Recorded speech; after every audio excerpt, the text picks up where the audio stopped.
Good evening, everybody, ladies and gentlemen, boys and girls. It is April 29th. We are at our first live stream post 2024 NFL draft. And I got to say, fellas, it was a great weekend, a great draft. And my Knicks won.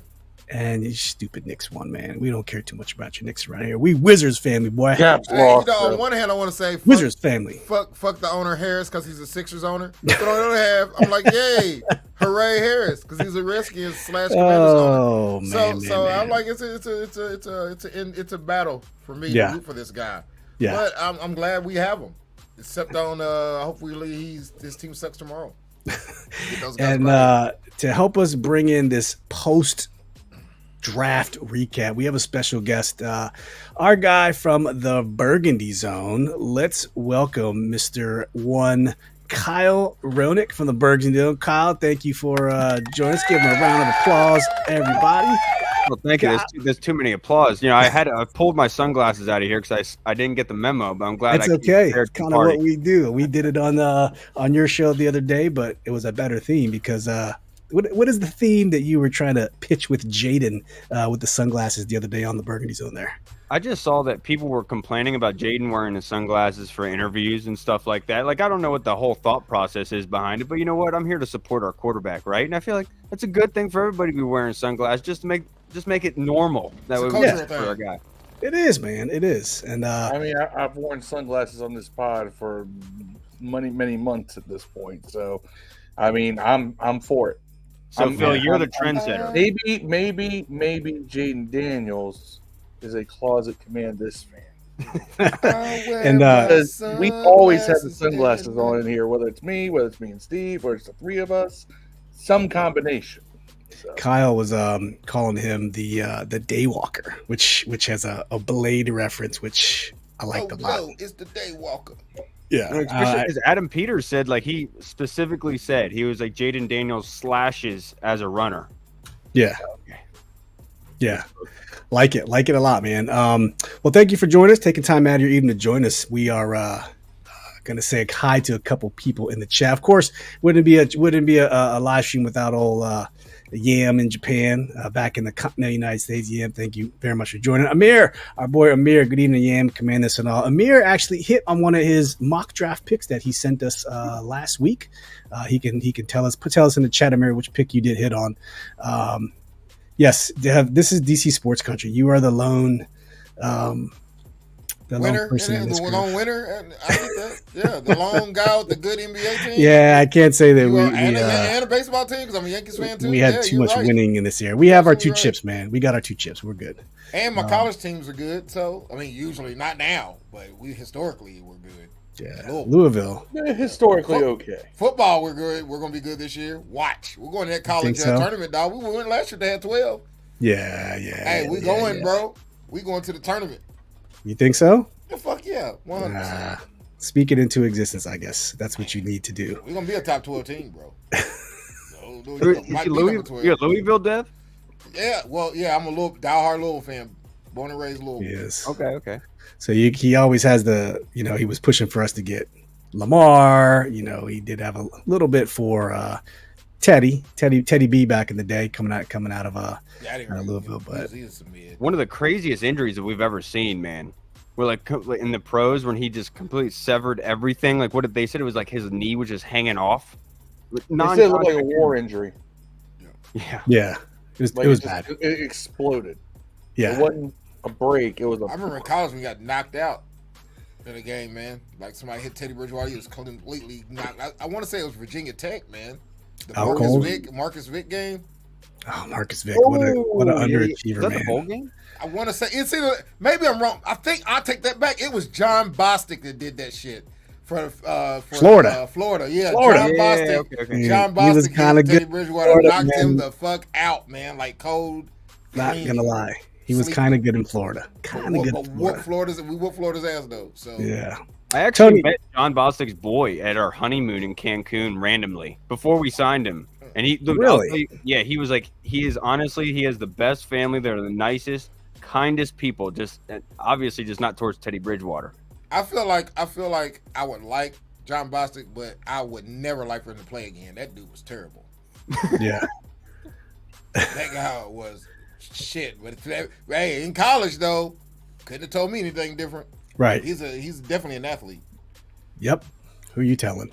Tony Shavers, what's up, brother? Thank you for joining us. Says, what's going on? What's up, fellas? Deluxe says, it's amazing that Bridgewater played again. That's right. He's last year he quit his coaching somewhere. I forgot where he went. He's a great coach High in school. Yeah. High school. His alma mater, actually.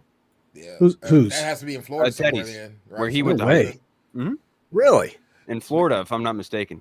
Oh, wow. There's a couple of coaches that a couple of players that went to the NFL that coach like in Campbellsville where I'm from, like small town. Yeah. That's another guy. I forgot he went to the NFL. He wasn't never any good. But. Yeah, fair. All right, so what we're going to do, we're going to do a quick little post-draft recap, go over all the draft picks, give our opinions and thoughts. This is episode 268 for Commandthispod podcast, and thank you for all for tuning in. Please make sure you like and subscribe, and while you're at it, make sure you go check out the Burgundy Zone. Make sure you guys are liking their stuff and subscribe to them as well. Kyle, starting off, pick number one. Jaden Daniels. I know everyone had their opinion. We were torn apart into highs coming into it. You were on the Drake hive. You were on the Jaden hive. You even had a weird high off to the right, the JJ McCarthy hive. I mean, just quickly, what's your thoughts on Jaden being the new face of the franchise? I mean, this is the perfect decision for Washington. I think early on in the process, just purely based off the film, Jaden really popped off at you. But like as the process went on, you kind of overthought things. Like me in particular, like I thought the frame was going to be a huge detriment because you're trying to figure out what the organization wants, right? And you're trying to think, well, maybe long term that is a concern for them or not. But when you put on and watch the film of Jaden Daniels, dude, it's honestly amazing what he was able to do in the SEC. Just being able to run away from people and making it look easy, and then being able to get the ball to his playmakers on the outside. Like the only detriment that you could say to Jaden's game on the football field, I would say is like the short to medium range accuracy. And honestly, it's just his frame. And with the other guys, Drake May, I saw too many veteran Donovan McNabb throws where he was throwing incompletions to the wide receiver's feet for a 10-yard hitch. And look, for McNabb, who's damn near 40, that's acceptable. But for rookie, that scares the heck out of me, dude. Yeah. And that's why I was, at first, I had Drake May listed, I think, as the 4th or 5th quarterback. I was very high on Michael Penix. I think I had him listed at 3. And then after that, I had Bo Nix, I think. But as the process went on, and you just saw the 6'4", 220 pounds of Drake May, he moved up the list a little bit for me, just looking at the air raid, what Cliff offers. But the end all be all, this is a dude that defenses have to account for. And with Washington lacking of explosiveness, Steve and guys, I think that they nailed it out of the park, because when we did our mock, I picked Jaden to go to the Patriots. And the reason for that was they didn't have a lot of playmakers. So you need some help. You need some exposure from the quarterback to make it easier on everybody else. And so with that being said, with already the playmakers we have here, you're adding gas to the fire. And this is a really good situation for Washington. I know everyone has their qualms. They wanted some people, some frat bros wanted JJ McCarthy. Some people wanted Drake May. A lot of people wanted Jaden Daniels. But the end all be all, dude, we got our quarterback. We have a direction. We have a foundation. That's all that matters. Yeah. Yep. True story. And I think we kind of felt the same. I know Deb was in on Jaden. My brain said Jaden. My heart said, Drake, just for the potential. But at the end of the day, I think they made the right pick with and I think we all said on here that whatever the pick was going to be the right pick, because the unified front. There's no Dan coming in off the yacht to make the pick. It's a Harris, Peters, all the way on down. Maybe Magic got in there a little bit. So I think it's the right pick for many, many reasons. And I think they're calling him that kid. And, we got that kid now. So it's an exciting time to have a new quarterback in Washington. And I think we just got to keep our expectations. Like we can't have these RG3 expectations going into 2024. I think we gotta, let's play it out. It might get worse before it gets better, but I don't know. Phil, what are your thoughts? Well, you see, I was the person who actually said that to me, Jaden was the safer pick between him and May. Oh, yeah. I think May has, and my assessment will still remain. May has greater bust potential, but I do think that May has greater superstar potential. And a lot of that is because Jaden's had 5 years of college to develop. May's had 2. He's less mature in his athletic development. Well, he sat out 1 year behind Howard, right? Then he played 2. Drake did? No. Yeah, I think he sat. No, he did not. He started 2 years. He So as a freshman? Yes. Oh, I thought he came there and sat 1 year behind Howard, and then played. I don't think he redshirted. He did. He redshirted. He redshirted Howard's year. Yeah, he redshirted Howard's year, right? But that's what I thought. So he had 3 years of college, just like this nigga. Yeah, but he's 20. He's 2 years of playing. Jaden Daniels had 5 seasons of playing. Of starting. Basically starting. Yeah. So that's why he was behind Spencer Rattler. He's better. He's had more time to develop. He's 4 years older. So there's a lot of these things I took into consideration. And that's why I said Jaden's probably the safer pick, which is funny because usually the guy who is just scrambling, running all over the place quarterback is never considered the safer pick. Right. But in this case, he was. Now, I think that the problem is that no quarterback is going to get universal love even when he's struggling in this fan base. It's just not how we operate. Facts. And part of it is because this is where suffering from success happens. Jaden developed a huge hive amongst our fan base, and they have been telling us that he is, football Jesus.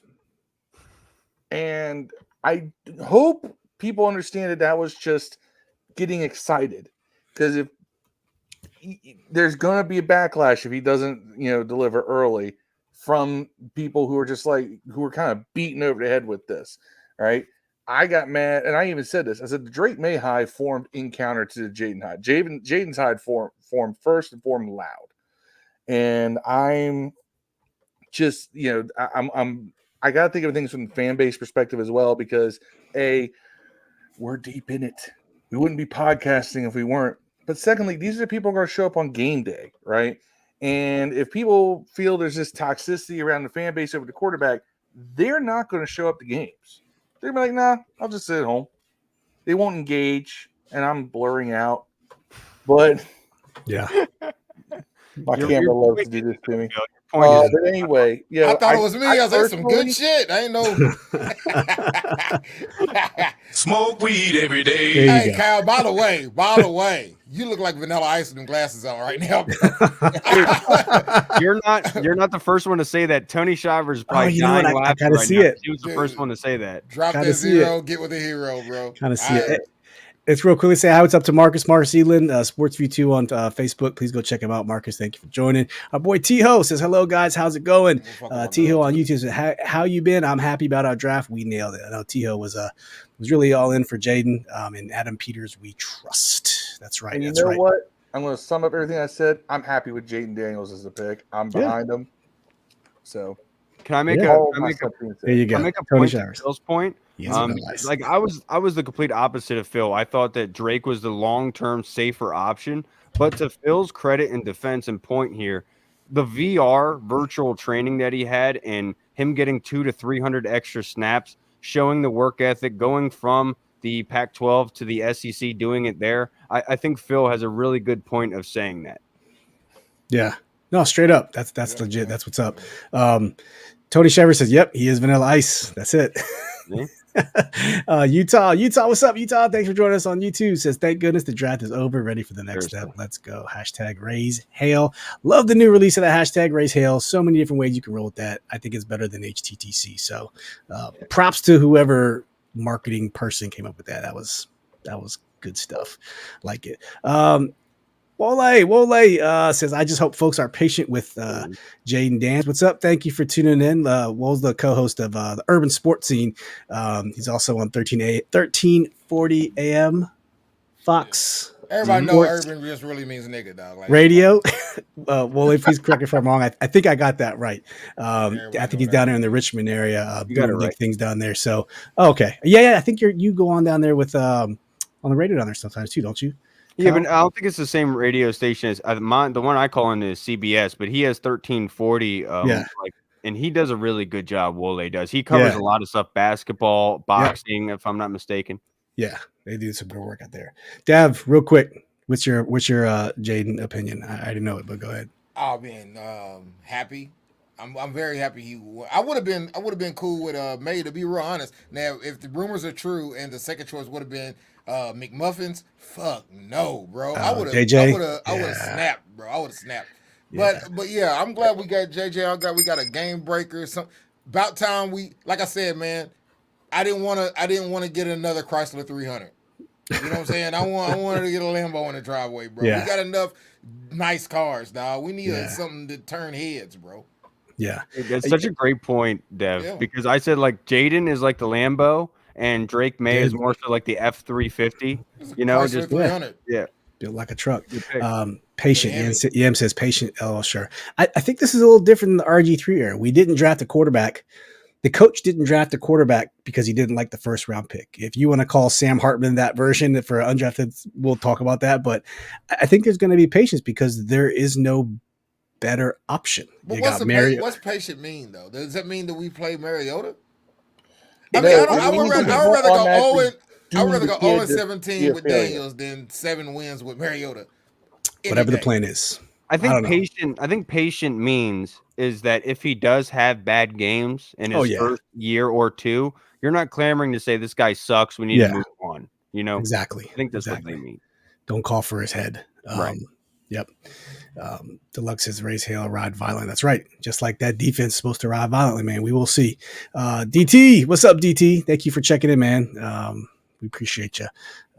Just going through some more comments here. Badass Lord Tipsy, the Lord's in the house, says good evening, Commandant's Nation. All hail Blade Daniels. So Blade Daniels, I think that might stick a little bit. I would call him Daywalker with the sunglasses. So Kyle, you might be onto something there. Never know. Okay, number 2, the second pick, Mike Sainristil. And if you guys don't know, and we talked about this on your show the other day with Mike. You skipped somebody. Oh, I did. Sorry. This is out of order. Hold on. My bad.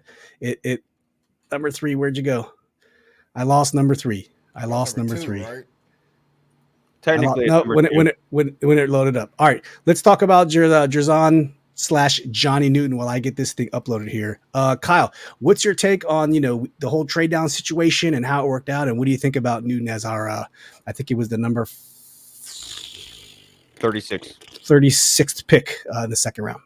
It's funny because Chase Radar in that one group chat talked about him about a month or so ago. So I was able to watch like just one game because you just asked my opinion on him. And I hadn't watched all that much. But when you put on his tape and you kind of watch him, you see that he disrupts things. And not only in like only one facet and like just the run game. He's able to influence in the pass game, getting after the quarterback. And he's just a violent, ferocious kind of defensive tackle that really causes chaos for offensive line. And when you talk about the defensive line here already with Jonathan Allen and Daron Payne, we talked about this last night, Steve, on our pod. Just imagine Daron Payne lining up at D end, Newton, and then Allen in the middle with Dorrance Armstrong out wide. Because the one thing about Dan Quinn is he's very creative and a genius, so to speak, in being able to get his athletes on the field and being able to cause chaos. And Daron Payne being more so of a finesse pass rusher, that's a stout front four that not only are you kind of worried about running on, but in the pass rush, it's not a slouch either. Right. I think this is a slam dunk pick. And Corey made a really good point. Corey said it's almost like the Titanic viewpoint where you see the iceberg, but you think that it's just a small iceberg, but you're not looking at what's underneath.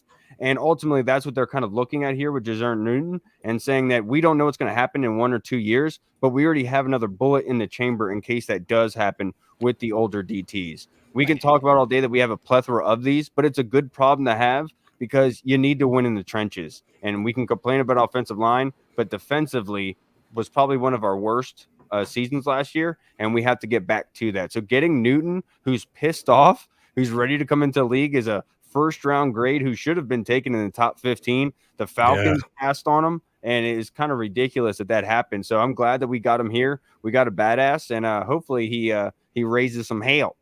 Hey, man, you killed me with the iceberg metaphor. Cal, come on, dude. That was Corey's. I can't take credit for that. Corey did that.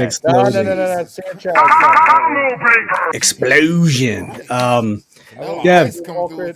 Dev, What's your thoughts on Jerzon? I guess he goes by Johnny Jerzon. He was four-year guy at Illinois. Played the Big Ten. 18 total sacks as an interior defensive tackle. We got 7.5 last year, right? 7.5 last year. So how you feel about Newton? He gave himself his own nickname, Dev. He called himself Germander. German. He tweeted that out like an hour or two ago. Yeah. Germander. I like that. That. What's up, Ryan? Thank you for joining us on YouTube real quick. Ryan Elias, thank you very much. Says Michael Lombardi praise on Hal this morning on the Junks. Yes, not going to get on that rabbit hole, but that's a whole other subject. Did see that. I'm going to call him the HNIC for Head Newton in charge, bro. Head Newton in charge, man. Yeah. But, man, yeah, when we first picked him, I knew who he was. He was, in my opinion, is the best defensive tackle in the draft. In my opinion. If not one, he was two. Yeah. So I knew that, but at first I'm like, man, there was a lot of good receivers on the board, and we need one of those. And there's a lot of good corners. We needed one of those. Or there was a lot of good linemen. We needed one of those. Is my first opinion. But did we get the best player available at that point? Absolutely. And like as I was saying, back to my Chrysler 300 thing. Hey, at some point we got to stop getting players because we need them where they're good. We need to get some players because they actually can be great. Right. And it's weird, Dev. We're not used to that. We're not used to the best player ever. We're used to just getting like a guy that's kind of a need guy. I've been preaching for years, but look, who cares? I don't give a shit if you don't need them or not. Take them anyways. In the words of Dev, is we rarely have the best player at their position on the field versus another team. It's not often. We never, even though we have a better team than the other teams sometimes, they always have the best football player. You know what I'm saying? Like, we play the Giants. Saquon's better than everybody on our team, bro. You know what I'm saying? Even though we're better than them. You know what I'm saying? Or we play the Cardinals. Their quarterback's better than everybody on our team, man. You know, that's just it. We never have the best player on the field. And I think that this time it seems like we may start having at least the best player on the field some games. Yeah.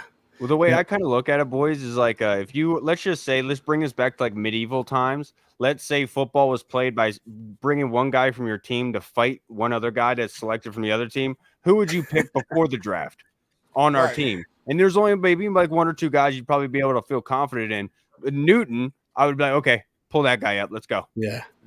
He's a dog. He's nasty. Wole said he is nasty. I love they went BPA. We don't see it often.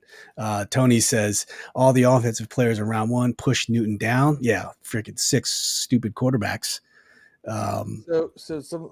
Let's talk about a little bit of an elephant in the room here.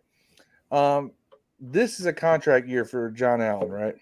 I think he has one more year next year that's not guaranteed. So I guess you could call it technically a contract year, but it depends if they want to pick it up. There's an option year. Yeah. I think that we're grooming his replacement here. And the thing about Johnny 100%. Newton, this is the criticism I heard online from people who they only read combine stats. He's too small. Well, we wasted a second-round pick on an undersized defensive tackle. I remember a specific undersized defensive tackle people said that about named Aaron Donald. Mm-hmm. And what was Aaron Donald? Undersized but overmatched physically. Like, it's basically they put a power stroke engine in a Civic, right? And the Rams didn't need him at the time when they drafted him either. That was the best player available. Johnny Newton is built from that same cloth. The power stroke engine in a Civic. That is how I describe him. The man is way too powerful for his frame, right?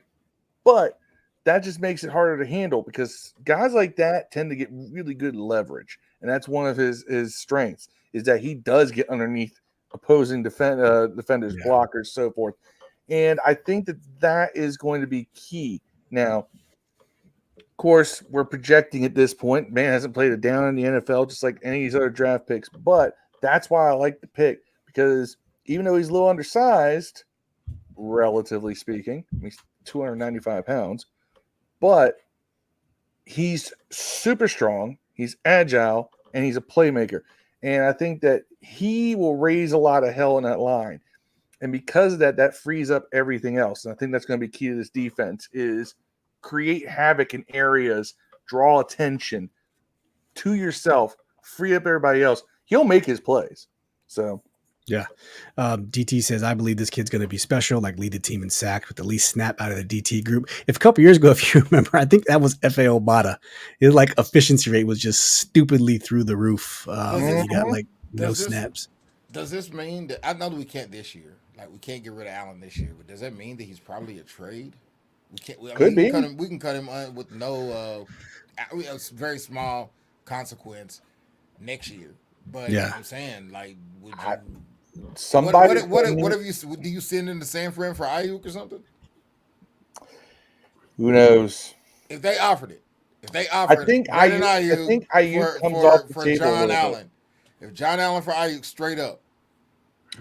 I think Ayuk's not on the table. We also got another couple of tackles after that to back up too. It's not like we're in tackle deficiency. Yeah. Real quick, here's the John Allen as it plays a stupid video, which is awesome. The John Allen contract right here. Can you see it? Is it coming through? Yeah. Let me pop this out here. So there you go. I'll zoom in just a hair. Next year, you can see for the 2025 season, there's no guaranteed salary. There's actually no guaranteed salary this year. Yep. But I'm sure they're not going to get rid of him. No.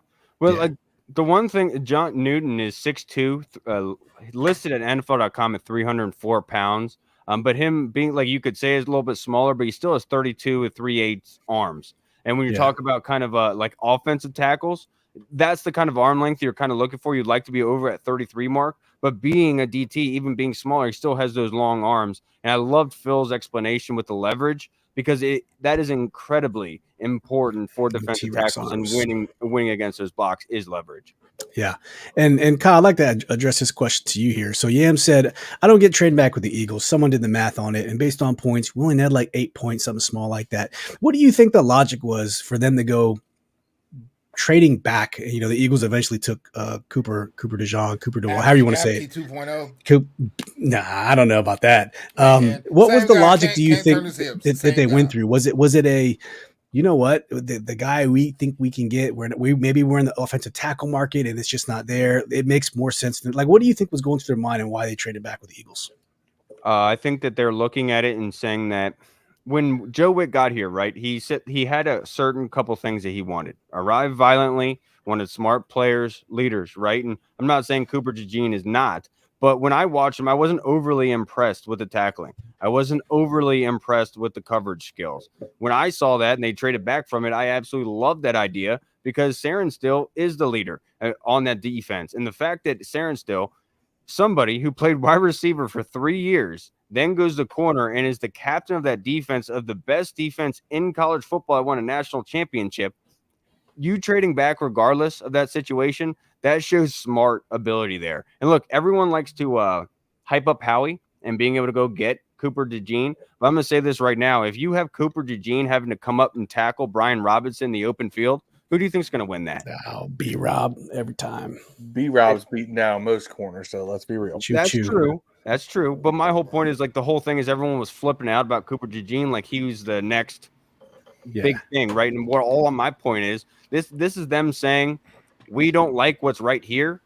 We like to sit a little bit, and let's see if we can get I think they were more important of saying that we did not want to lose out on a Brandon Coleman. We did not want to lose out on somebody like that. So they used those picks to jump up from the, what was it, the 5th or the 4th to come up into, and they lost. And that was more important to them than getting a pick like a Cooper DeJean. And so look, we can talk about it all day, but like, this is one of those situations where we all just have to be patient and let the league play out and let Adam Peters, like right now we could poo-poo it, but in 2 to 3 years, we might be sitting here saying, thank goodness he traded back and didn't take that guy. Plus, man, I'm gonna be real honest with you, not to be racist. When you lead with that, go ahead. but he's a white corner, man. You know, it's like a What? I don't know, man. Hey, breaking down Bears, man. In the words of Corey, I don't want to be the guy to find out. Bro. In the words of Corey Sanchez, on the Kyle show yesterday, he said, "I believe in affirmative action and reverse affirmative action." So Cooper DeJean was a good pick. Affirmative action hire in the cornerback position. That's what Corey was saying. Now that Dev said that, fellas, it wasn't the black guy. Now that Dev said it, we should talk about Luke McCaffrey now. Yeah.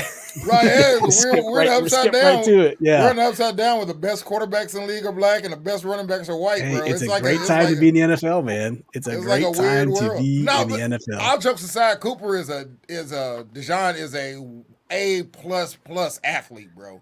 Like that guy was going to be good at any sport he played. He's probably a good football player.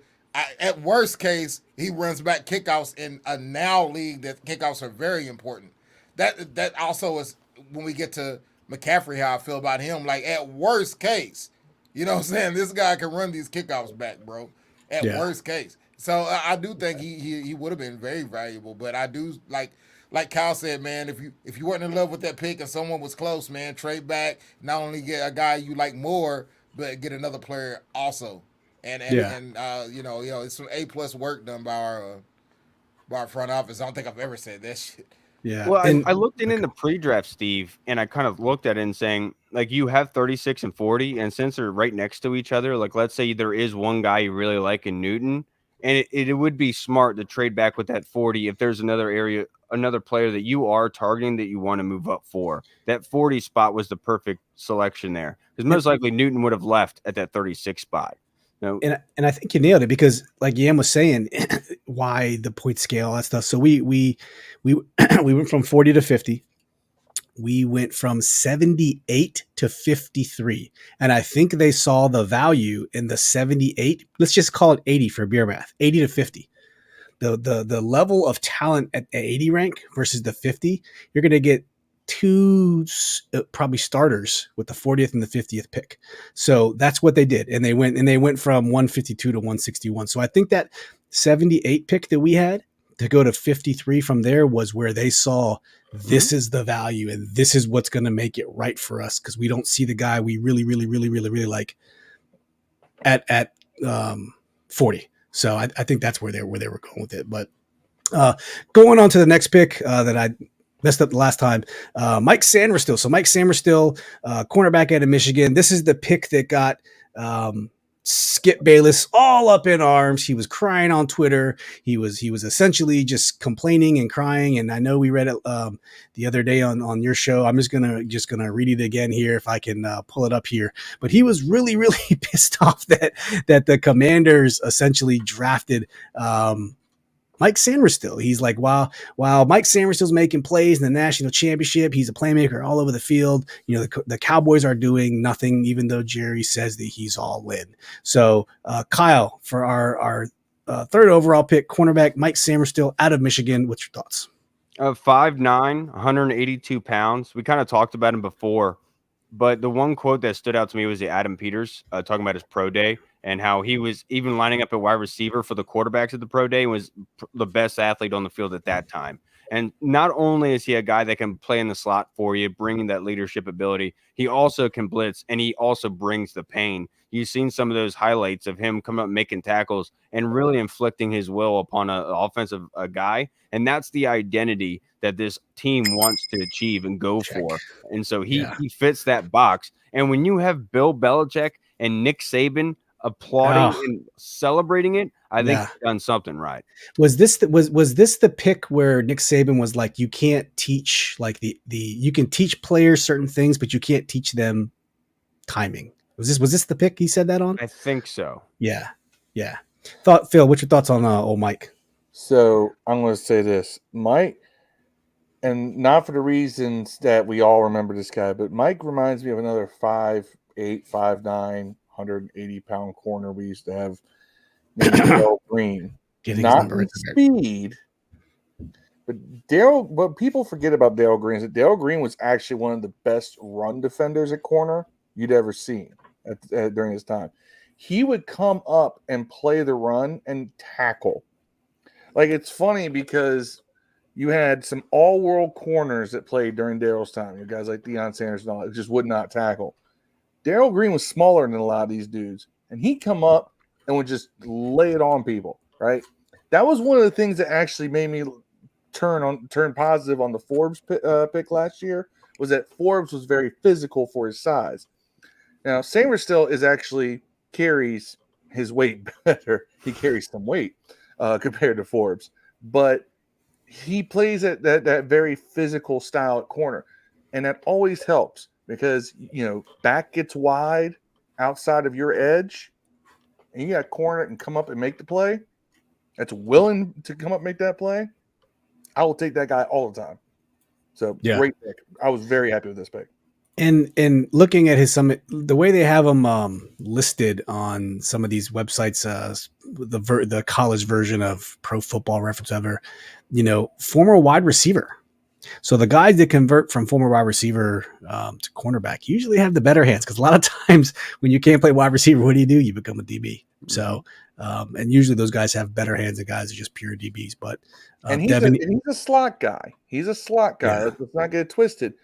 But that's even better that he's going to come up and be physical.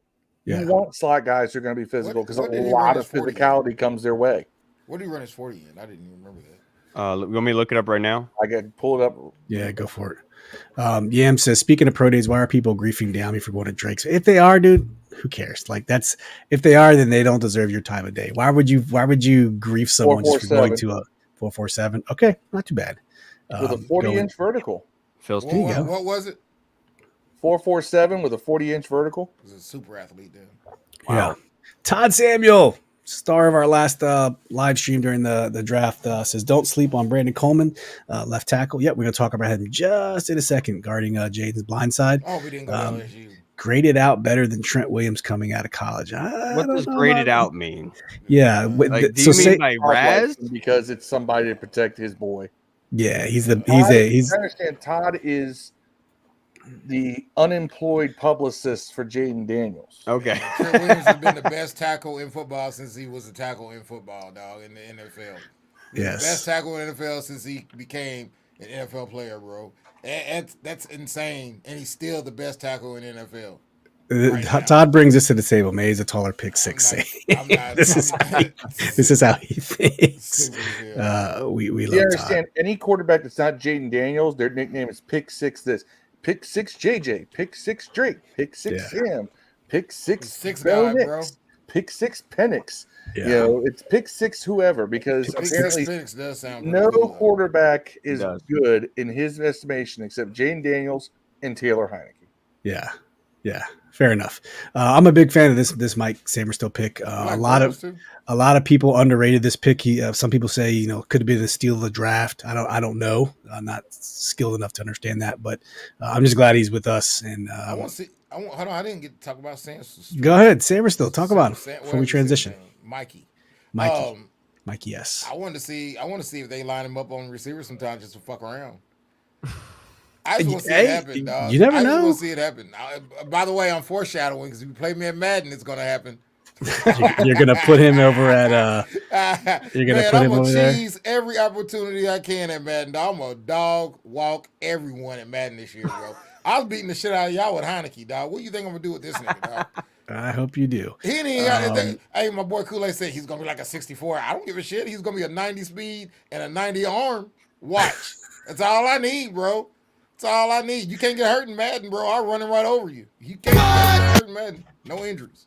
Still got this DMX sound clips, Dev, that acquired for the draft.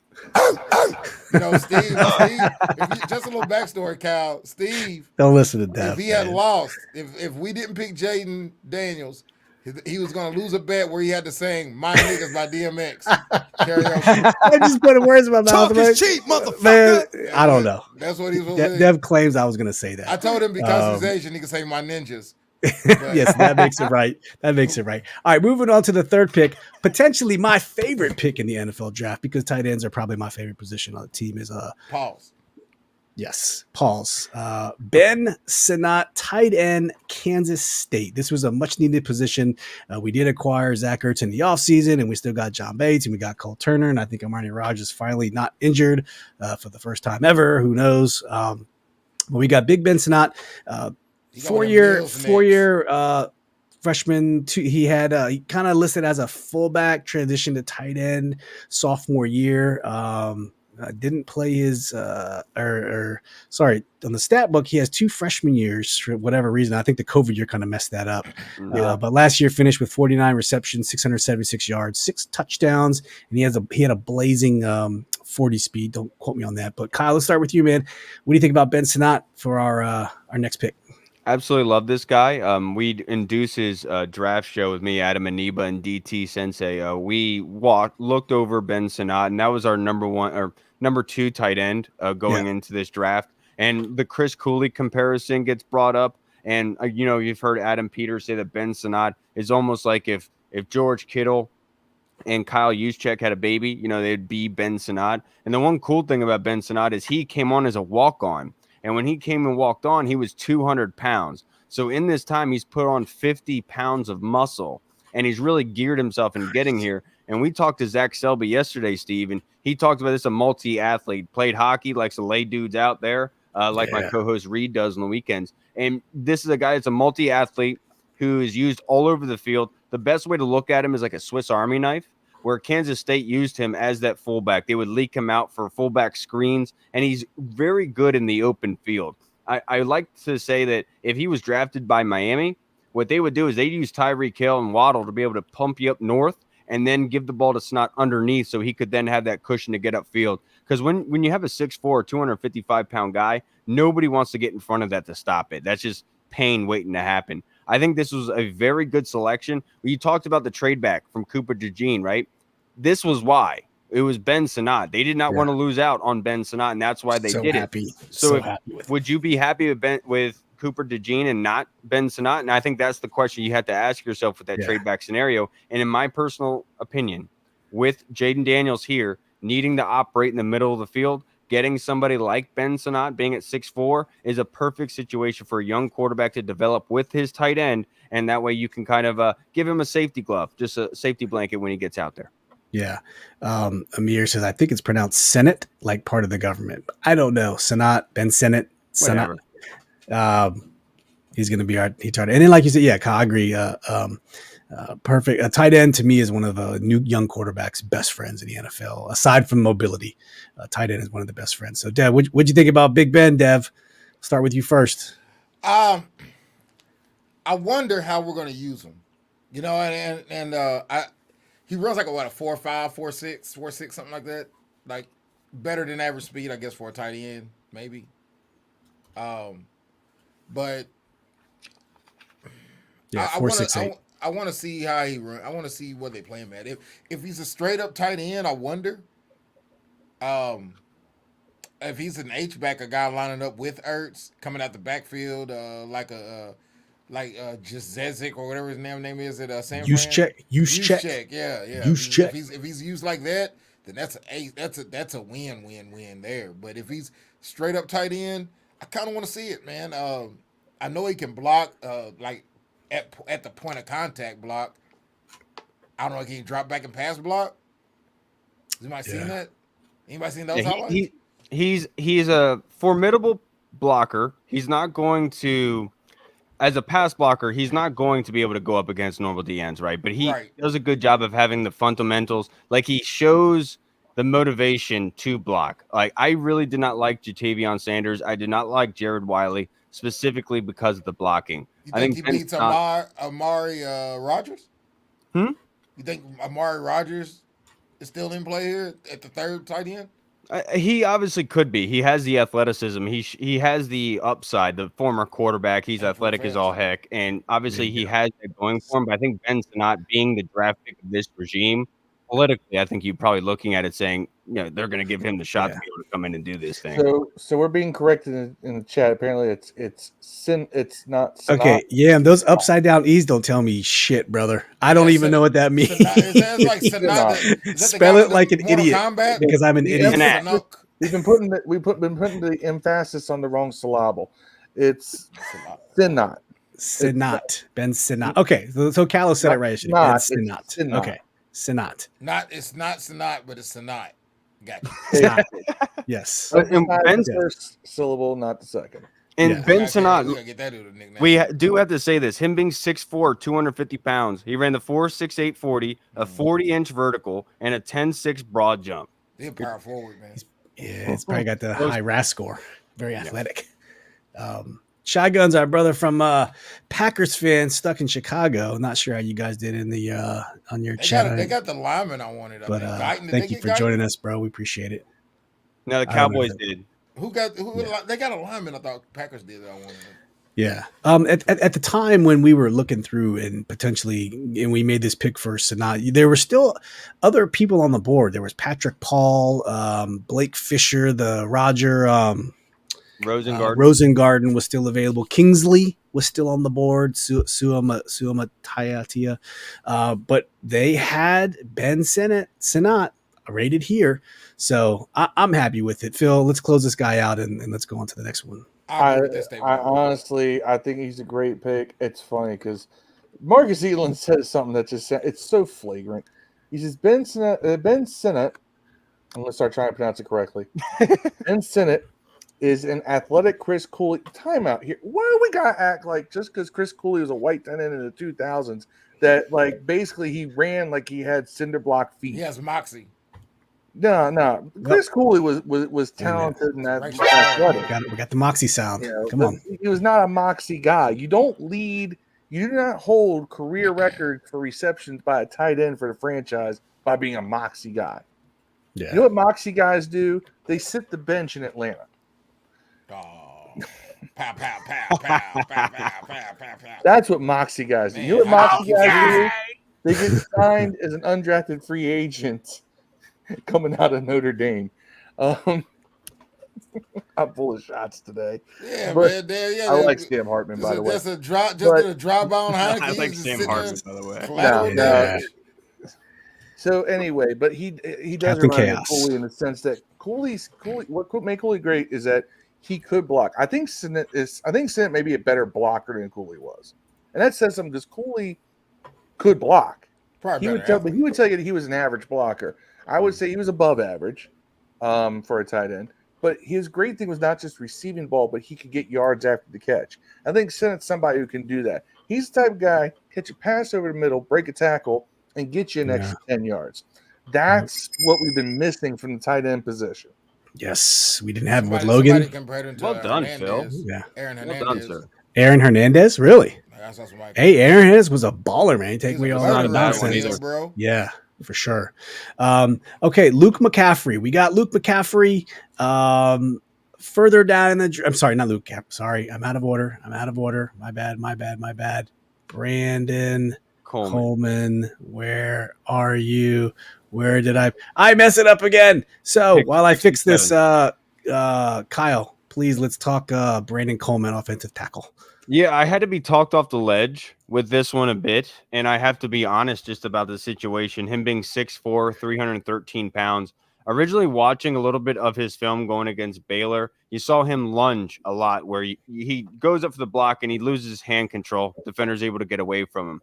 But when you see that he uses a good base, meaning that he is able to have good footing and having the momentum, and he gets his hands on you and locates his hands on the defender's chest, he's going to control the block. But having that lunging, that's going to happen at the next level. And I think the competition level is something that does need to be talked about. But ultimately, my biggest concern is the protection of the quarterback, because we've seen here in Washington time and time again, we've seen the quarterback get injured. And that's the one thing we cannot have happen for the development of Jaden Daniels. And so my thinking is we have a bunch of great coaches on the staff, but can we guarantee that OG Bobby Johnson is going to be able to elevate a guy from where his talent level is and go beyond that? Like, I think OG Bobby Johnson can do a very good job with somebody like Andrew Thomas up in New York, where he wasn't playing to his talent level, but could get him to play at his talent level. That's vastly different than getting a guy who to play above his talent level, like let's say like a Bill Callahan, so to speak.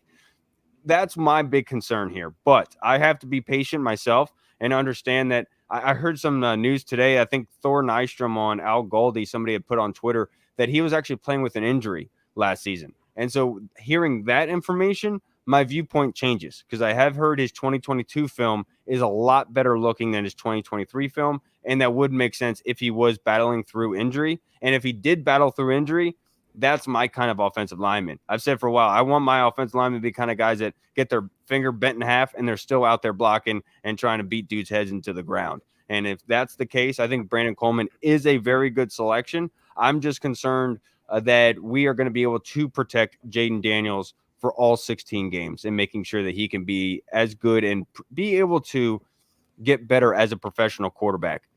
College is a completely different game, dude. And I understand that Jaden Daniels has the work ethic to do it. I just want to make sure that he's healthy enough to be able to use that work ethic. Yeah, fair. So Yam in the chat doesn't seem to be a fan of the Brandon Coleman pick and everything Kyle said. And so he was the third pick in the third round. Caden Wallace, offensive tackle, Penn State, went right after him. Malachi Corey went 2 picks before. Trey Benson, running back from Florida State, went right after. Phil, what do you like about Brandon Coleman that they could potentially calm Yam down? So Brandon Coleman is dumb athletic for an offensive tackle. That's what I do like about him. I heard his name kind of floated about as being this sleeper athletic offensive lineman. And since I knew we weren't going to be getting a first-round offensive lineman, it became apparent that we were not going to try to trade back and get more first-round picks to do that. I started looking at guys like this. My problem with Brandon Coleman. My problem. All right, his 2022 tape, I heard the same thing. Or his 2022 tape looks better. He does need some coaching on technique. He relies a little too much on athleticism, which he could get away with where he played. It's not something that way he would have gotten away with in an SEC or a Big Ten. It's not something he would have get away with in the NFL. So he's going to need some coaching. Now, you can't coach that natural athleticism in offensive tackle. And in this day and age, you need athleticism in offensive tackle. But you need technique as well. You are protecting the franchise himself. So he's going to need to learn that technique a little better, and hopefully he does get the coaching up. Hopefully he gets extra coaching. But he does lunge. His foot placement isn't great. Hopefully, I don't think he's drawn Christian bad in terms of his technique. Stephon Hire. Stephon Hire was just overmatched. PFF has 1,307 pass blocking snaps, 54 pressures allowed, 3 sacks allowed. Rocking the net guard a la Chris Samuels used to do back in the day. So let's just hope. I do think that goes to Phil's point, though. I think that goes to Phil's point about looking at those PFF stats. We do have to take into consideration the competition level he was going against. Fair enough. And say hi to Brandon Cole. Brandon Cole. What's up, everybody? He was talking about Brandon. We're talking about Brandon Coleman. I want to say hi to Brandon Cole in the YouTube chat. We have the real Brandon Cole. That's right. We have the Brandon Cole. I think Brandon Coleman, I think he's just inconsistent feet, like y'all was talking about. Yeah. He doesn't do good with sudden change. His pads are high a lot. I think it's a guy that could one day be a starter. That being said, we got a lot of cap space. There's going to be June 1st cuts. I firmly believe they'll find a veteran tackle, either like Bakhtiari or Pete. He's a free agent. They can sign him right now. I'm just saying. I think that they probably wait until June 1st to see who gets cut that actually is a legit starter, or that's good, very good. And they probably get somebody on a 1-year deal to coach this guy up and get him ready. If not, maybe this guy's a right tackle or a guard. Maybe he was a guy that just decided to pick best player available. Maybe this isn't a need pick and we're thinking about it wrong. Maybe he is a guard. And it makes sense because he does have trouble with speed and power on the outside, and that's like the spot you don't want tackles to be weak at. I don't know how we're gonna play this guy. We don't know the coaching staff well enough to kind of guess yet. So I'm gonna give it like a C, an average grade, until I see this guy on the field, man. It smells a lot like Sadiq Charles to me, bro. Yeah, and one thing I will say about the Brandon Coleman pick, because I asked this question in the group chat earlier in the Take Command group chat. Well, why did we bring OG Bobby Johnson to coach the offensive line here? In my opinion, it's because of his relative in being able to use an offensive line and coach an offensive line to work with a mobile quarterback. Going with Josh Allen, going with Daniel Jones, and having that athleticism, like you saw the RAS score compared with Trent Williams, which is fantastic. It shows you that this guy can move. And I think that's what we're going to be expecting this season, is you're going to be expecting a lot of movement out of our offensive line and hitting those edges in the corners and the boundaries on the outside and getting our playmakers in space. So if you have this guy who can move and is very athletic in doing so, and I think it ultimately comes down, guys, to Cliff Kingsbury's scheme and being able to get the ball out of Jaden Daniels' hands quickly, because that is the best way to be able to help yourself. It's a complete opposite of what Scott Turner did against Detroit when Carson Wentz was here, with hitting those 7-step drops and allowing the guys to be able to tackle at will. I think Cliff Kingsbury is very good at being able to get the ball in their hands quickly, get the guys moving, so the pass rush does not have the ability to settle in and to attack those weaknesses. That's what I was saying. Like, basically, I think we can scheme an offense around, Jaden Daniels getting the bow out fast, where it minimizes the risk you take with having the rookie left tackle. That sounds like which is what we thought Bieniemy was going to run with the West Coast system, Andy Reid system last year. But also, not even that. The thing about Cliff Kingsbury, the one thing I hated about him, even in college and in pros, is that he doesn't set plays up for future plays. He just runs the shit, dog. Like, he just like he digs his hand in the hat and pulls out a play. I'm running it no matter what. There's no run play that looks like a pass. There's no pass plays that look like a run in any of these. That's Cliff, you're saying? I want y'all to remember this. I said this, man. Like, he doesn't do a pass play that looks like a run. Like, if he passes, he's passing. If he's running, bro. It does sound like EB though. Man, but I'm just saying, but he said he's learned from his past play calling, and he's not even going to run this air raid. His words, he's not even running the air raid. He's going to run a bounce. That's what he says, but the past says he doesn't do that, man. Yeah. So, but Daniel's legs maybe will make it easier for a guy like Coleman. Maybe get him out on the edge. He is athletic. Do some rollouts, waggles. RPO is going to help. Yeah, for sure. So let's move on to our final, our final pick within the top 100. We had 6 picks within the top 100. You look at most teams, and they had 3 people or 2 people. We're rolling out there with 6. And with our 100th pick that we got from San Francisco, this was in the Chase Young trade.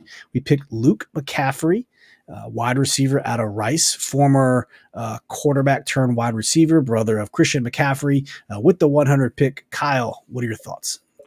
Luke McCaffrey is not a guy that I scouted in the pre-draft. Just didn't think that we'd be in that realm. I thought that we would be targeting in those high-end draft picks for wide receiver. But looking at it now, it's kind of easy to see.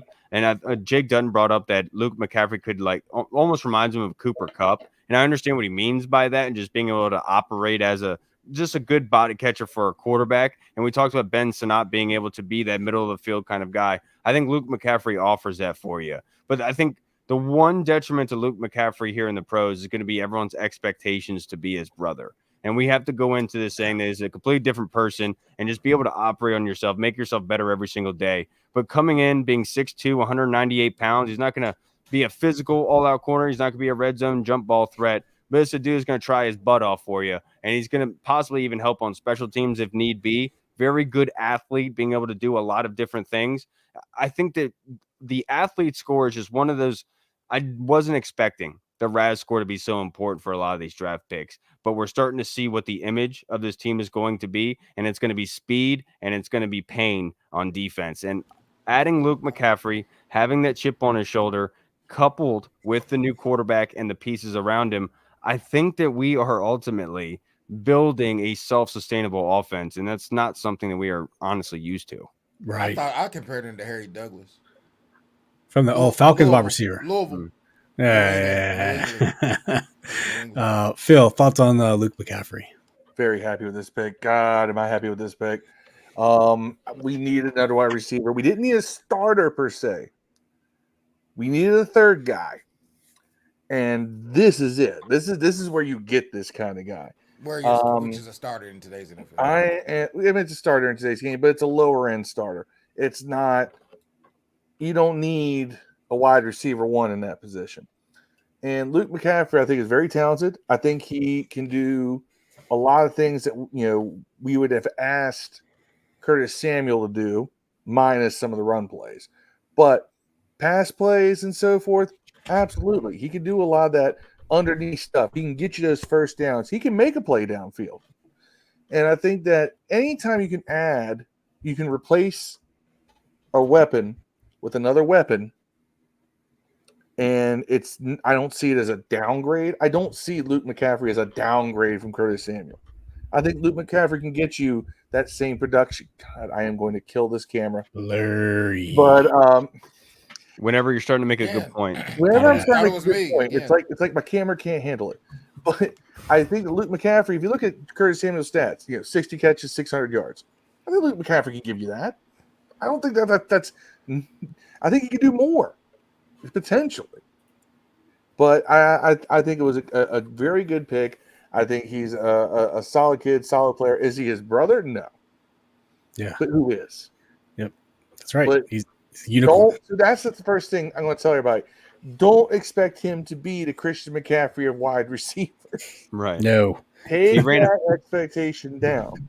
He ran a 4.46, a 1.52 10-yard split, a 36-inch vert, 10-1 broad jump, a 6.73 cone, and a 4.02 20-yard shuttle. What was So it? let's also keep in mind he comes from a pedigree.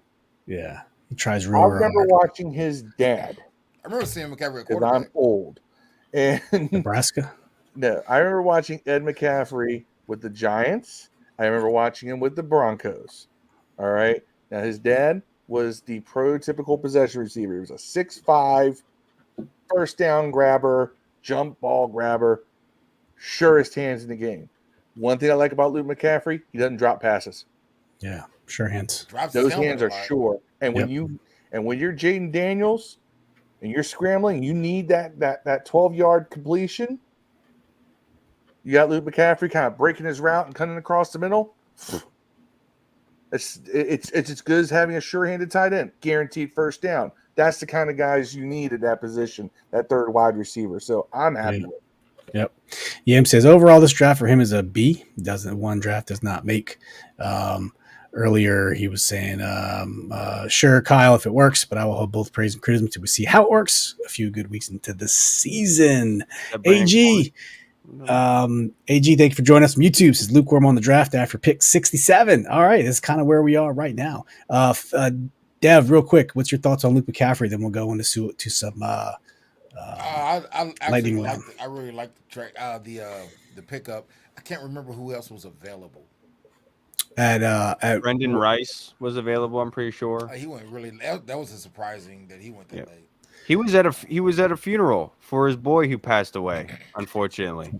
Cam Kitchens went right before Luke McCaffrey. I really thought maybe they had a chance to get Cam Kitchens. Jatavian Sanders went right after him, like Kyle said. Troy Franklin went right after him. Went to Denver. Layden Robinson guard. Cedric Gray, Theo Johnson tight end went 7 picks after him. Kyrie Jackson went 8 picks after him. Javon Baker from UCF, 10 picks after him. So there's some other. Devontae Walker from UNC, Drake's guy, went 13 picks after him. So you have a UNC receiver, right? Mm-hmm. Yeah. I was surprised at that. Luke McCaffrey, he was hurt though, right? Walker was kind of hurt.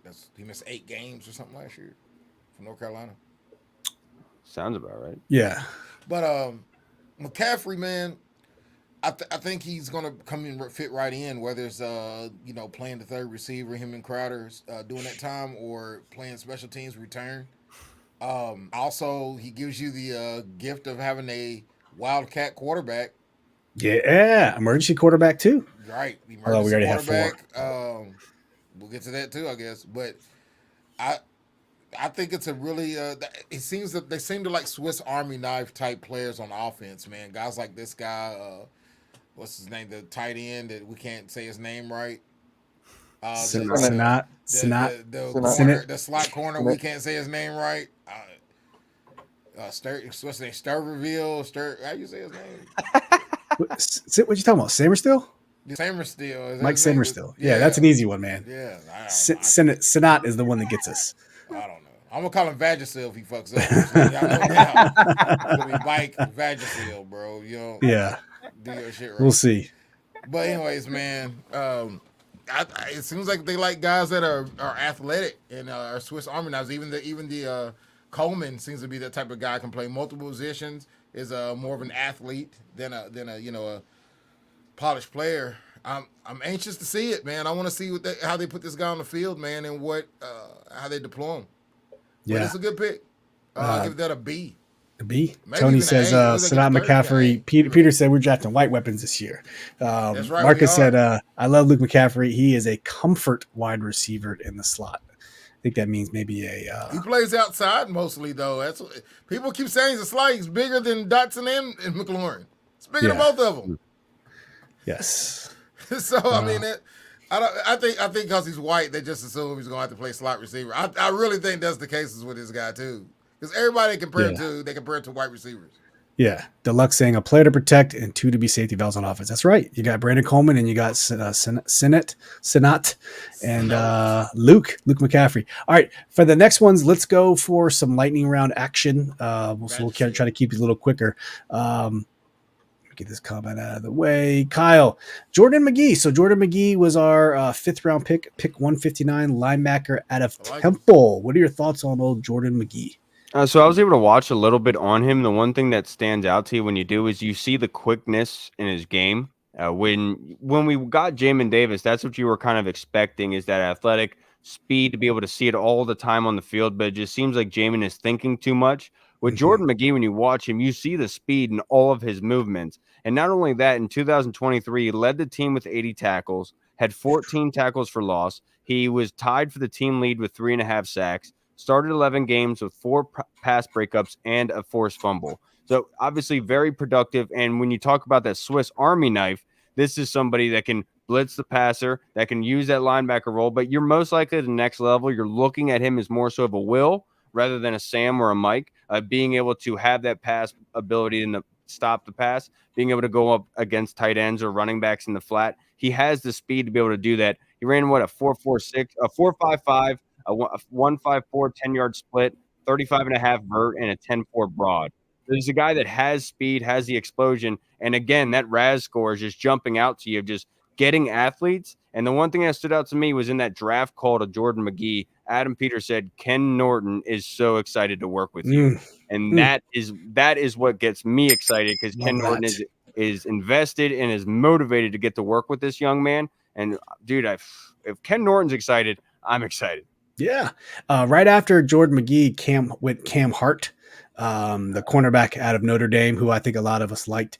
A couple guys that went after him. There was also Spencer Rattler, if you like Spencer, went to the Saints a couple picks after. Jeremiah Trotter Jr. went about 20 picks later, I think, to the Eagles. So clearly they had Jordan McGee higher on their board. So Phil, with you, what's your Jordan McGee take real quick? I think Jordan McGee, I think that Kyle hit the nail on the head. He's very athletic. And I think that when you're in that position of the draft, right, you're looking for, if you're going to look for projects, you want a project that's going to, you want somebody who's got the natural athleticism, because that's something you just can't teach. But I really would be interested to see what Ken Norton does, because remember, Ken Norton was an athletic linebacker. He was fast. Yeah. That was his game. He was fast. And I want to see if he can translate some of what made him special into a guy like Jordan McGee. If nothing else, quality depth. Yeah. If you're going to have depth, might as well be a guy who's just going to fly around the field. One of the things we like about Jamin Davis, for all of his faults, he flies around the field. All right. Yeah. You got a guy who's like that. You got him in the 5th round, so it's a much less of a risk in terms of your investment. And, your risk to reward potential is higher, just because of the fact that you didn't take much of a risk with, by taking him in the 1st round. You took him in the 5th. So I think it's a good pick. I can't say that I have tremendous amount of knowledge of the guy, because at this point now it's a matter of, did you catch, some of his highlights? But I think that he is definitely somebody we should really keep an eye on as future potential. In 2022, I think he played in 9 or 11 games. And the year before that, I think it was only about 5 games. And he was hampered by COVID. So unlike Jamin, he has a lot of experience coming in, because Jamin had that one year wonder, right? So not only does he have the athleticism, he also has the experience. And Tony Shivers hit the nail on the head talking about putting your bodies on people in a violent manner. And he definitely does do that as well. I did miss that one. Thank you, Tony. Mark, kind of agrees with what you said, Kyle. Marcus also said one of my favorite picks, no more Bostic and Mayo slow linebacker. I am so freaking happy that on Friday I did not have to talk myself into JJ McCarthy. I was dreading that. I just want to real quick to say that I was so happy I didn't have. I might have joined Rod, man. I might have pulled a Rod if they drafted JJ McMuffins, bro. Tough, huh? I wouldn't have left. I wouldn't have left. But still, I would have been sad. Yeah. I would have called Peters a bitch. At least not cooking. Brandon Thomas on YouTube, thank you for joining us. And I like McGee. Jamin wasn't also put in the best situation with the latch coaching staff. Yeah, Kyle kind of hit on it. You got to put Jamin in a see ball, get ball thing, and I think he's going to do that like a Micah Parsons situation this year. T-Ho also agrees the same. Dev just disappeared. We'll hopefully bring him back here in a second. McGee is a violent player. You need to watch his tape just like Johnny Newton. McGee said he's a DMV kid, and here you go. Let's get us back in our original order. Okay, here we go. Yeah, Jordan McGee. He's from Towson, Maryland. Went to high school in Dover, Delaware, and he went to Temple. So how far is that from y'all? Towson is in Maryland. It's probably 25 miles from where I live in Maryland. So not too far. Towson is right up. It's just north of DC. Yeah, not far. Dover's Delaware. That's next to Dover. On the northern part of Baltimore. A lot of people from New Jersey get accepted into Towson to go there. Had a friend of mine that played at Towson. I just worked on Towson, the new nursing building, for a couple months there. Towson you're looking about an hour away north of DC. It's the northern part of Baltimore. You take 695 around, but it's crazy how small of a world it is. Him being Dover, Delaware, and then finding his way to Towson. Yeah, is Delaware Redskins country? Is that like they got a lot of? It's more Philly. They lean Philly in recent years. Yeah. Todd says Adam Peters said he was comfortable with the offensive lineman. Do you think he believes our quarterback play last year was a major reason why our line struggled? No, he was lying, Todd. Yeah, I don't think so. I think it was the line that was pretty sucky too. No, Todd lied. He was not telling you the truth there. You mean Peters lied? Yeah, Peters lied. Yes, just like you said, we have a future with Sam. Yeah. So, yes. Okay, let's go on to the next one here.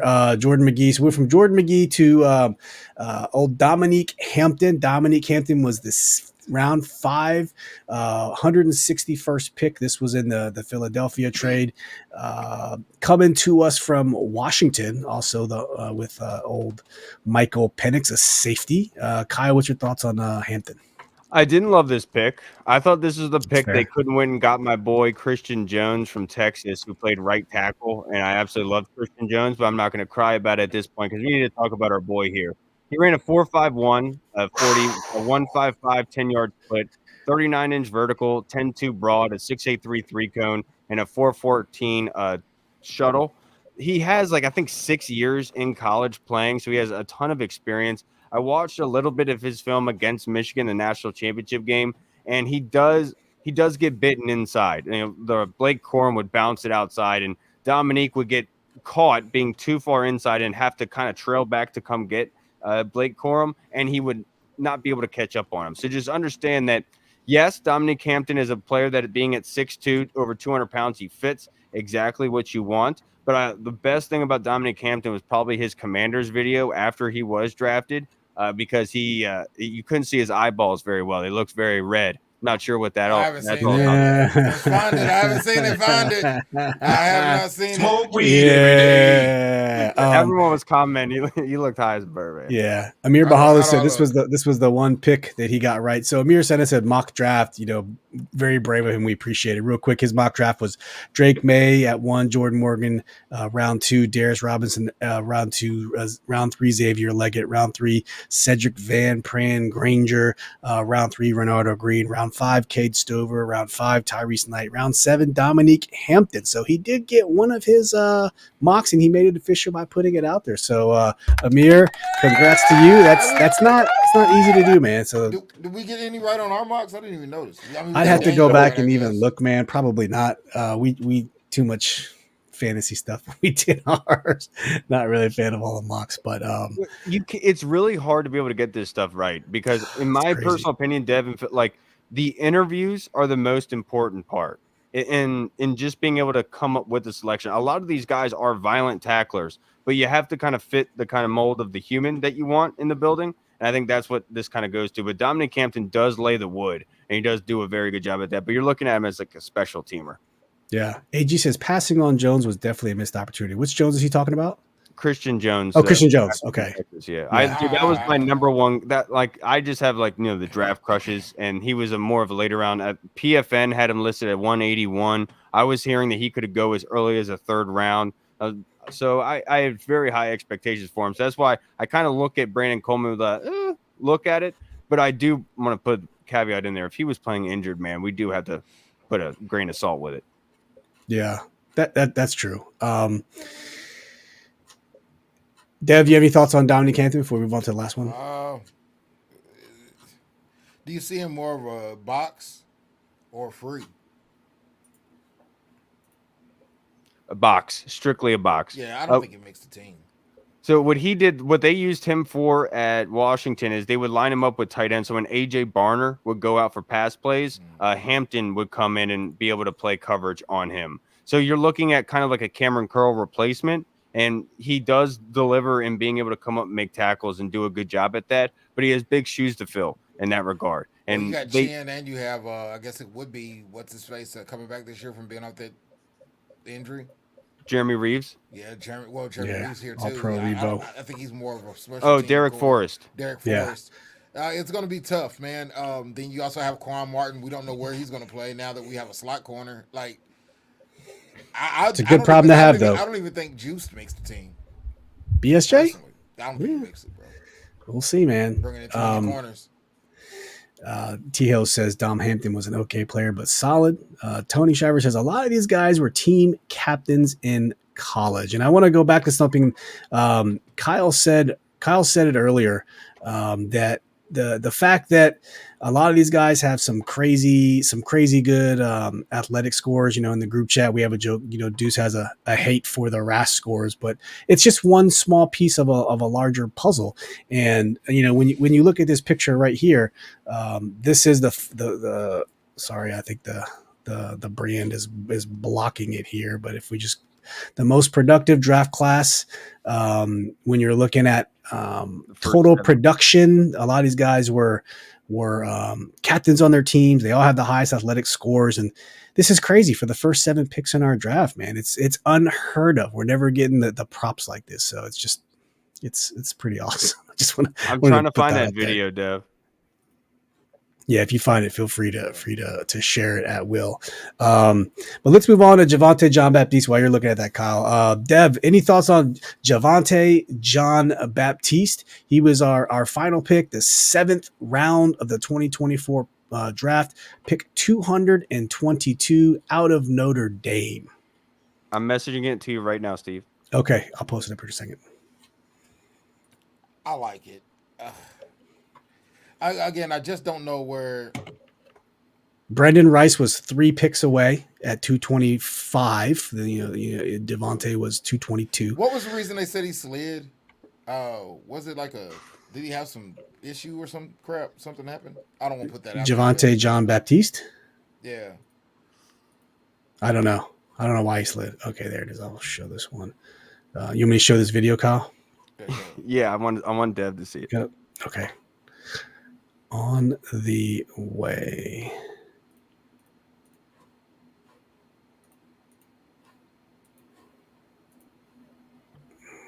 Oh yeah, that nigga. You didn't play the video yet. Yeah. Oh yeah, I can see. Just before he even started. Yeah. Commander Nation, Dom Hampton here. Excited for the opportunity. Let's get to work. Bro. Commander Nation, Dom Hampton here. Excited for the opportunity. Let's get to work. Yeah. Smoke weed every day. There we go. He just has the eyes, man. Maybe it's just the eyes that Hi, Vontae, man. Yeah. Kyle, what do you think about Javante Jean-Baptiste, man, for our last pick of the draft? I think this is one of those picks that kind of indicates of what Washington looks for in their players, because bringing Sam Hartman, also bringing Bo Bauer, linebacker from Notre Dame, the 3 Notre Dame players, kind of showing you the kind of player that Washington possibly likes. And Javante Jean-Baptiste is one of those guys that, being at 6'5", 239 pounds, another one of those athletes but also smart. Being at Notre Dame, you know they work hard. They're going to come in and they know what was expected of them. Not going to be a knucklehead in that regard. And you're talking about the set more so in the later ends of the draft there. What I've learned is that Adam Peters is rather going to go for the athletic upside and then molding that athletic upside into what you're requesting. And that makes a lot of sense for me. What was surprising to me is how many DNs we do have currently. Yeah. You brought in Clellan Ferrell, you brought in Dorrance Armstrong. You also brought in what's his face from he got drafted by Jacksonville, Dante Fowler. They brought in. They brought it back at F.A. Obata. A lot of DNs here, and how are they going to be able to say who's getting the spots and who's not? But this is a guy that you know is going to come in and work hard and probably going to be helping you out in special teams in a rotation in some regard. But they threw spaghetti noodles at the wall, and I'm not going to. I love the idea of adding a quality character guy in the later rounds. At the 7th round, that's kind of what you're doing. Yeah, I don't think it makes a team. I don't think it makes a team. He might not. AG says the players we picked definitely passed the athletic eye test. No more 140-pound first-round corners. I believe that's a shot at if he doesn't make the team, bet your butt, bet your ass that Jerry Jones is going to pick him up. I bet he's on the practice squad and he's one of the preferred practice squad keeps. Could be. Can't take. Like Marcus said he wanted the OT from Howard for development, but the Eagles signed him as an undrafted free agent. Yam was saying he wants the kid that went to the Bills. Loved his interview. Then the country boy that went to Carolina. I don't know who. I think I want to know Travis Clayton is who Yam's talking about. If offensive tackles, I can't wait till that dude nigga gets drafted from West Virginia. I want that dude. Nika. The what position does he even play, man? No. Knigga. I think that's how you spell his last name. No, I think that's not how you spell it, Steve. Racist. Yes, it is. I think there's a K in it. There's definitely a K. Yes, his there's first a K. Name's Noah. Yeah, it's Noah nigga. Yeah, there's a K. No, yeah, is that how you say it though? I mean, how you say Bobby Knight? It's Knighter. You say Knight Riders, bro? No, you don't. Ninja. Oh, you don't Dev. say Ninja. Dev. We ain't gonna go down that route today. I didn't. I just said the nigga's last name. Dude, Yes. I hope he does. Literally. I hope he does come out in the draft because Oh my God. those analysts are gonna have a really hard time, man. Oh, it's gonna be hilarious. I hope it's the whitest. okay. They'll have Stephen A. Smith do it or some black dude. Comments are interesting from one of our longtime fans. All right. Yam says right here. He says the draft is a B because he feels they threw spaghetti at the wall instead of getting guys we 100% knew we had a chance at hitting. I think we did more of that spaghetti throwing. Coleman being the exception, but there's a world of potential there because of his athleticism. But other than that, it's your 5th round and later. Correct. I am a firm believer that's when you take chances. You don't go into the 5th, 6th, 7th rounds looking for a starter. If that's your game plan, you've already lost. So I feel like that they went and got mostly guys that filled needs and were best players. And then in the later rounds, went and got the potential guys. And while you're saying this, just a real quick recap from Hogs Haven. Here is the external grades, just for context. So Kuiper at ESPN gave the Commanders an A-. I'm not going to get NFL.com A-, USA Today A-, Pro Football Network B+, Washington Post B-, Walter Football, Stat Guys B-. Washington Post gave us a lower grade. That's probably Tom Lavero. The Athletic Times. He's Washington. No, he is Washington Times. But those are just some external grades. I just wanted to share that. And Tom Lavero is not relevant enough to be with the Washington Post. Before we go on to the final list of undrafted homies they picked up as undrafted free agents, Kyle, what's your overall grade for this draft, man? I said an A-. I'm being honest about that, and the only reason being is I thought that offensive line should have been looked at just a little bit more. I'm being selfish because I would have liked Christian Jones.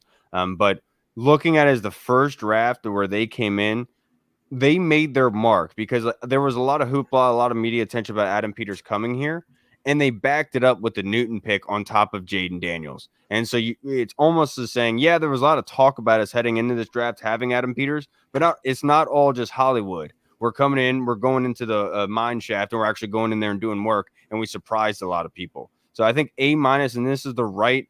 Honestly, you can't go wrong with this draft. And specifically being, if you got a quarterback at number 2, the draft is going to be perfect because the Washington fan base, I've been on Twitter for many years, have been complaining, have been starving, thirsty for a franchise quarterback for many, many years. And regardless of what our opinions are, we have a direction, we have a foundation, and that's all that matters here. And so A- doesn't really matter. I think that we're a better team today than we were last week. Fair. I'm gonna go a strong B+ for me. But once again, I think I would have liked to got us offensive tackle earlier round, maybe with outside the second or one of the early thirds. But I'm gonna go B+.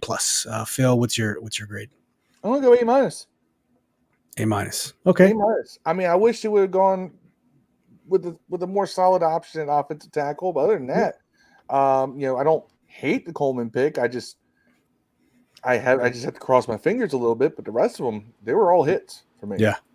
I'm with Em on this one. People keep saying post June 1st cuts. I don't think you're going to find a starting left tackle post June 1st. I think it's going to be David. You'll find another from what you had last year. You will not find starting left tackles. The only Charles Leno was one. It doesn't happen. It happens. It's very, very, very rare, Dad. That's all I'm saying. Charles Leno's out there. What are you talking about? He's retired, dude. He just had hip surgery. He's done for the next year. You ain't getting Charles Leno back. He just had surgery last month. There's definitely guys out there that I don't think so. Go ahead, Kyle. What were you going to say? Just that Andy Lockhart, who's a physical therapist, told us that anybody has a hip surgery, typically it's going to take a year just because of the placement of that surgery. It's going to be something that you're not going to be able to move around with a lot. But shoot, I forgot my point. Smith, AJ Jackson, Bakhtiari. The post June 1st cuts. You take these; those are the situations you talked about being rare. But the idiot teams, the ones that put themselves in casualty hell, that don't have the ability to pay, that need to get rid of those guys, that's where you take advantage, like the Cowboys. Cowboys are in quicksand. They just don't know it yet. I'm not sure if Jerry just doesn't want to look down or not, but they are sinking, and whether they like it or not, they're going down. They just re-signed Zeke. All is well. Dude, how funny is that? How funny. Go look at my tweets. I called that. We've been saying that for months, though. We thought he was going to sign with them. But there are at least equivalents of Leno's out there. Was Jason Peters still out there, or did he already get signed? I don't know if Peters. You got Humphreys, Bakhtiari, Jackson, Donovan Smith. Those guys are still out there, man. They're at least starters. I ain't saying these are free agents, though, Dad. I'm talking post June 1st cuts, and I think the only way you're going to get one is if, like Kyle said. I'm saying either or, though. I'm saying you could probably get another guy. It's probably going to be our starting left tackle's likely not on the team. It could be Cornelius Lucas for all we know. We don't know. I guess we don't. It's too early to be too soon. Than Wiley. Yeah. Well, he's right tackle. Dev, real quick, what's your grade on this draft before we? I'll give it a B+. I'll give it a B. I don't want to give it a B+. I'll give it a B. It's good. I'm with Phil. The only one I really kind of question is the offensive tackle who may end up a guard. We're used to that happening anyways. Every administration has been here, drafted a tackle and moved a guard. Yeah. So I don't know, man. I'll give it a B. Solid okay. B. That's fair. Yam says it's going to be left tackle by rotation. AG says the draft was so deep at offensive tackle. A good team would be trade bait or released. What? Where is a left tackle by rotation ever worked? Have we just been that? It never. No. I think Yam is airing his frustrations that we didn't get one higher. I believe, if I know Yam correctly. Deluxe said that any of the teams that drafted tackles have vets on big deals. I don't know the answer to that question. And so real quick, the undrafted guys we got, Kyle, get your thoughts on these very quickly. Sam Hartman, quarterback, Notre Dame. Austin Jones, running back, USC. AJ Woods, DB, Pittsburgh. Norrell Pollard, defensive tackle, Virginia Tech. Tyler Owens, DB, Texas Tech. Chigozie Anuzium, cornerback, Colorado State. Michael Wiley, running back, Arizona. Bo Bauer, linebacker, Notre Dame. Ben Nichols, safety, Iowa State. Marcus Rosemy, Jack Saint, receiver, Georgia. David Nawagu, offensive tackle, Toledo, and Colson Yankoff, tight end, UCLA.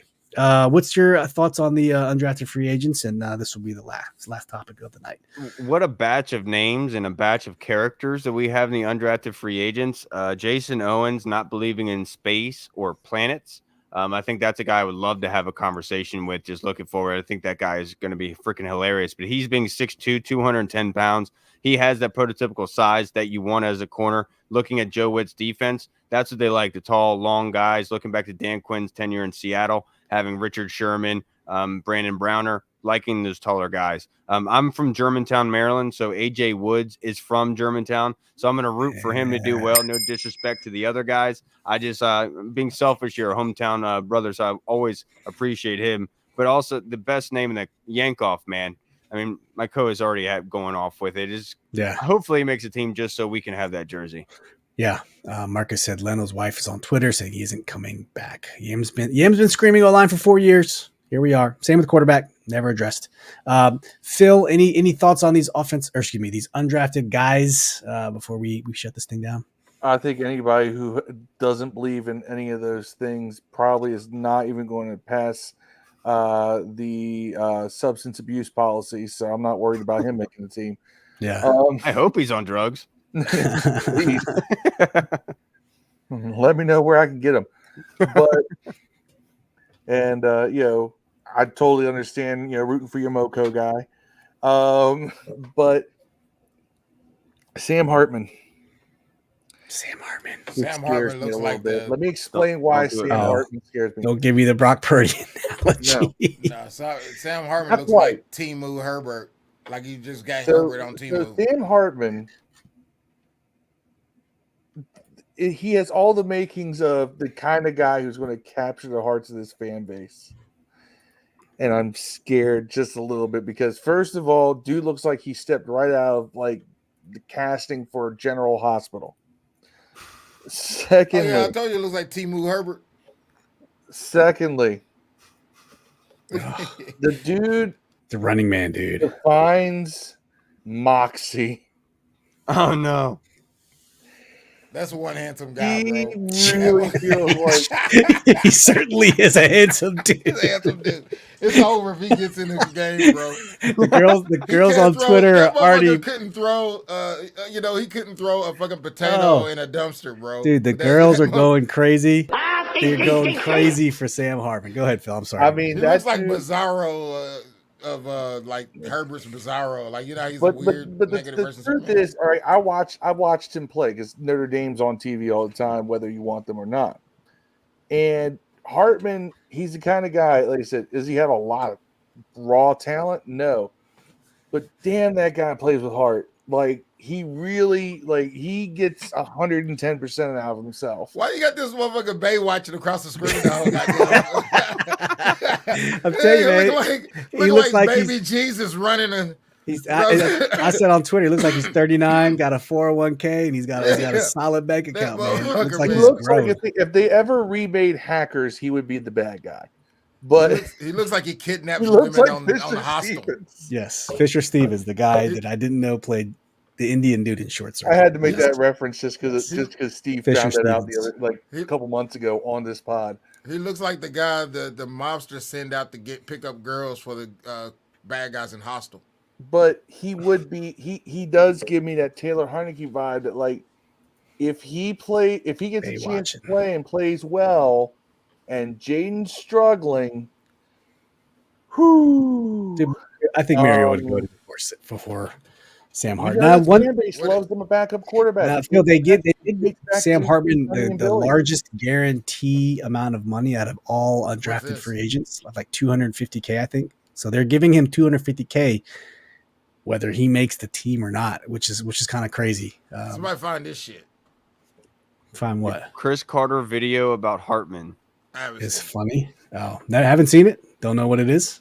Not sure. While you look for that, I'll tell you. I don't want him. The thing is, if Jaden struggles and Hartman looks good in the preseason, don't be surprised if there is, just a little high forms around him. Because, like I said, this fan base has loved backup quarterbacks dating back to the 70s. Oh, yeah. That's what we do, right? And that's just how it is. God knows some people. This one? I'm sorry, funny. Look at this nigga, dog. Here. He looks like Senator said, well, a male model. Look at that dude, man. Look at him. And the beard. Look at it. Look. That's not a commercial. He looks like he's running the Bleeding Hearts. Shouting freedom as he runs. Let's be real. There's a guy here that is to my right, your left on your screens. Not Kyle, but the guy next to him. That was part of a group of people that caped for John freaking Beck. I did it. 2011 Philadelphia Eagles game. We want Beck. Listen, Rex Grossman threw 4 touchdowns. Okay, in my defense, it was sinking quickly. 4 interceptions that game. 4 interceptions. It was bad.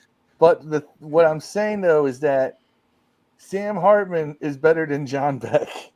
All right. Okay, I got you. But it's proof that this fan base will fall in love with the backup if the backup flashes anything and the starter struggles. The minute that happens, we saw it with Heath and Gus. We saw it with pretty much. I've gone through the list before. Billy and Sonny, Billy and Joe, Jay and Doug and Mark. Mark and Stan. God, everybody. Mark Rippon was always around something like that. He won us a Super Bowl. Yep. Gus and Heath. Mark Brunell, Jason Campbell. Oh, not so much that one. That one we just kind of knew there was a plan. Well, of course, but it was I know what you're saying though, because there's always a clamoring for the backup here in DC. Yeah. It's always been Jason Campbell and Todd Collins. Yeah. Donovan and Rex and Beck. RG3 and Kirk. Yeah. RG3 and Kirk. Patrick West, YouTube. Thank you for checking in, man. In one man's mind, it was Kirk and Colt McCoy, but that man's a drunken idiot. Mr. Jay Gruden. All right. He is funny, though. He is. I like him. He's funny because I listened to him. He says the most common sense stuff, like he's just discovered the cure for cancer, but he doesn't have all shucks kind of voice, and I'm just like, Louisville. Yeah.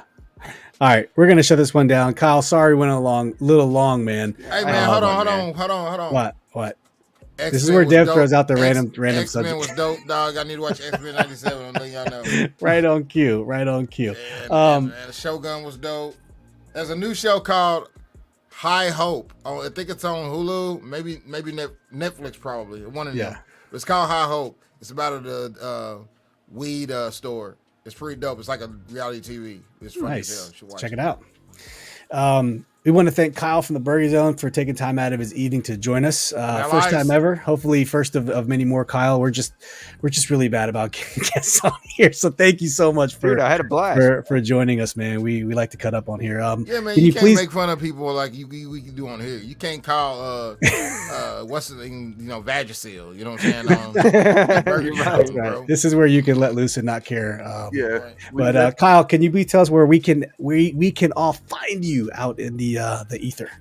Of course, you can find me on Twitter at or X at the Burgundy Zone or the Podfather. You can find us on YouTube, Facebook, any podcast you go to, Apple Podcasts, Spotify. Go down the list. You just search for the Burgundy Zone, and we got you there. Upload episodes 2 times a week. Typically, like to do film breakdowns on prospects before the draft. Obviously, being post, I haven't done a lot of these guys, so hopefully I'm able to upload those. Find some time here because we're moving in a month. And I am supposed to be going to Georgia in about 2 weeks for another work trip. So don't think I'm going to have that much time. I'm going to try to do my best to upload those if you are intrigued to see some. Boys, seriously, man, this was a good time. This was a pleasure. Thank you for the invite, Steve. I've relied on you many, many times to be able to come on and help me out whenever I need a shoulder to cry on, so to speak. And you're always there to help out, man, especially if you have some time. You've got kids of your own, a job of your own, and hectic. And Phil, I got to meet you at opening game last season. Yes, sir. Great man you are. Steve, also, you gave up food for everybody. Pouring rain. You allowed people to come under your tent. My brother and his friends. Dude, funny story about that real quick. Everyone was making fun of this Dallas Cowboys fan. I was walking through the tailgate, and I was like, oh, who's that guy? Get him out of here. I get a call from my brother-in-law. He's like, hey, we're over here. I walk over there, and he was with my brother-in-law and my little brother. I was like, oh, you were the one that brought the Cowboys fan. I did bring the Cowboys guy, and I said, man, eat, drink. He was like kind of shy. He was in the corner. He was like by himself. I'm like, dude, just because you're wearing I mean, Phil probably I've been like, fuck off. Agreed to the way. Exactly. I gave him a little round. I ain't slow in front of him. Bro, your team's not even here. Yeah. Like, look over there, kids. Is poor people and eating chicken. That's wings. funny. That's Kyle, I didn't know that dude was related to your. I think you might have told me. If you did, I forgot. But I would have bought all the Cowboys fans a piece of gum so they could chew shit and still be hungry, dog. That's how petty I would have been. Yeah. Real quick, here is the picture of it here. I'll show it very quickly before we close down. I said I'll give you some food, but you got to take a picture with me. Yeah. He was sitting all quiet in the corner because it was raining, and that's good stuff. He has seriously though, beard too. I don't like Phil. You brought up great points, man. I really enjoyed your analysis here tonight. I think you're smart as a tack. Dev, you're funny as hell, bro.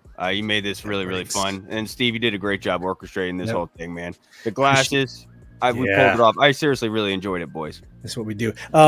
Sit tight for real quick, Kyle. When we shut it down, we'll talk to you real quick afterwards. And other than that, for everyone, thank you very much for tuning in. Sorry it went long. We'll be back Thursday for another live stream, as you guys know, like we always do. But go check this out on any of your podcast platforms. Just like Kyle said, we're out there. Any closing thoughts, Dev and Phil, very quickly before we y'all need to also check out your boy, Kyle riding in his 5.0 with his rag top down so his hair can't blow. There he goes. Tony Showers approved. Hell no, he just drove by. Tony Showers approved. Word to your mother. Yes. Yeah, and we hope to meet you at a game here soon, man. Love to meet you in person. Seriously. Down here. Phil, any thoughts before we say goodbye? I can't top that. All right. Thanks, guys, for tuning in. We'll catch you guys later. As always, peace and hail. We out.